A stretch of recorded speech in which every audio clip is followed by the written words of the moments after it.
Hi my dear friends, and welcome back to another video. Jedi Master Yaddle was one of the most mysterious members of the Jedi Council. She only appeared in one movie, The Phantom Menace, because canonically, sometime before Attack of the Clones, she left the council for undisclosed and private reasons. We don't know anything in canon about what became of her after this, but Legends expands on her story, even giving her a sacrificial death on a mission to Mawan with Anakin and Obi-Wan. But her death is not acknowledged in any canon sources, and neither is what became of her. Now, I firmly believe that Lucasfilm has more plans for her character going forward. She's been given some brief backstory in the High Republic, which takes place 200 years before the Phantom Menace. She was mentioned by name in Jedi Fallen Order. Are you talking about Master Yoda?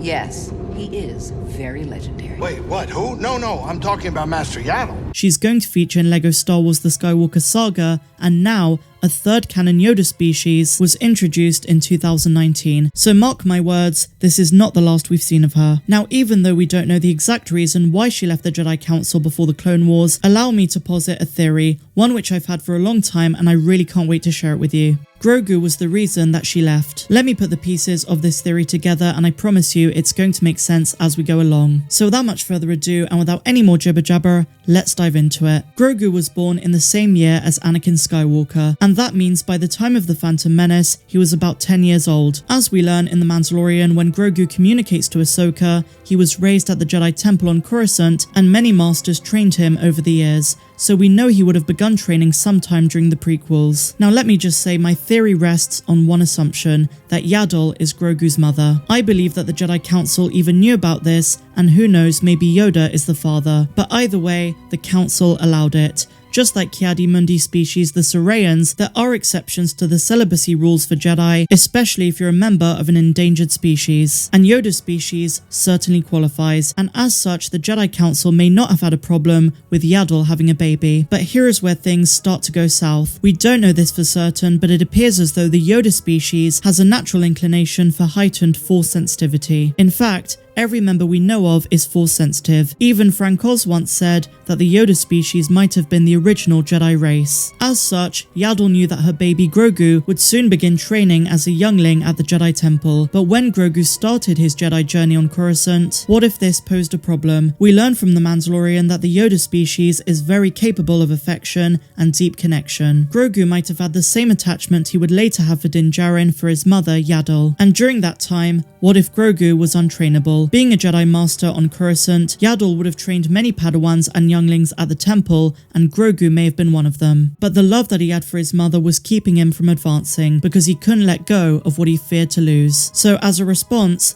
Yaddle might have thought it best to leave the Jedi Order and sacrifice her position on the Council so that Grogu could advance in his training. And what we do know in canon is that when Jedi Master Yaddle stepped down from her position, Shaak Ti took her place on the Council. This may not answer where Yaddle went afterwards and what she's been up to since, but it does tell us why she left. She might have gone back to the mysterious homeworld of the Yoda species or retired elsewhere in hiding. Now, one question that you might have is, what about Yoda? If Yoda is Grogu's father, we must wonder if he was attached to him as well. Maybe, but I believe less so. It might just be a maternal thing, but even if Grogu was attached to Yoda, we have to bear in mind the importance of the seniority of Yoda's position as Grand Master. He wouldn't have just walked away from that, and if he and Yaddle were together at the time, they may have negotiated what was best for the child and for the Jedi Order. That seemed to have resulted in Yaddle stepping down and allowing her son to prosper. Now, I firmly believe that Yaddle in canon is still alive by the time of The Mandalorian. She was a lot younger than Yoda was, who only died 5 years prior at the age of 900. If that gives us a good indication of the lifespan of the species, then quite literally, Yaddle might have another few centuries left. Let's do the maths.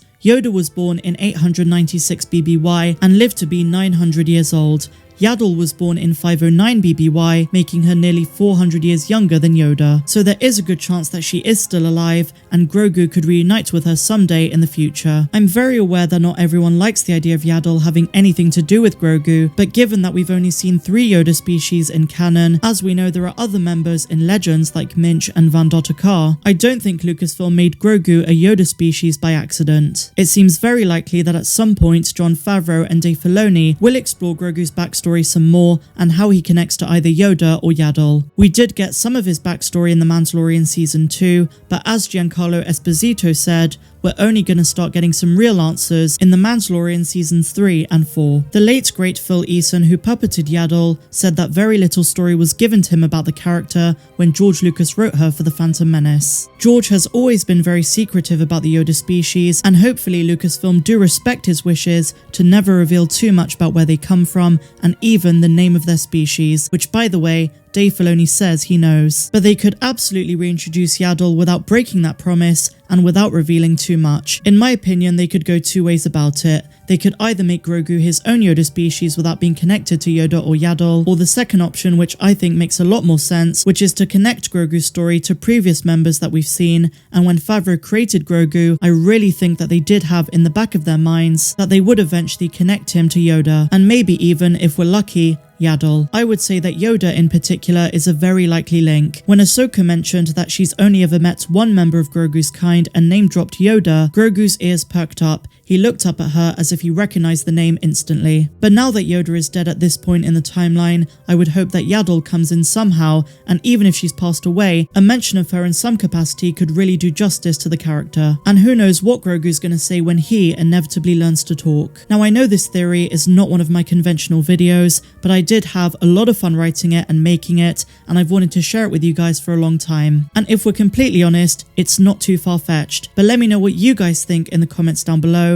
Did you enjoy this theory video? And if so, please give me a big fat thumbs up. Subscribe to the channel if you're brand new. We're on the road for 100k. And I just want to say a huge thank you to all of my amazing Mandalorians, both in my Discord community, my members community, and of course my Patreon community. And if you, my dear friend, want access to exclusive videos that are not found here on YouTube, artwork, and access to the Discord server, then please consider becoming a patron. The link is down there in the description, and we have a few tiers. But otherwise, my dear friends, I'll see you in the next video. I'm Star Wars Meg, and I'm wishing you all a phenomenal rest of the day, no matter where you dwell in the galaxy.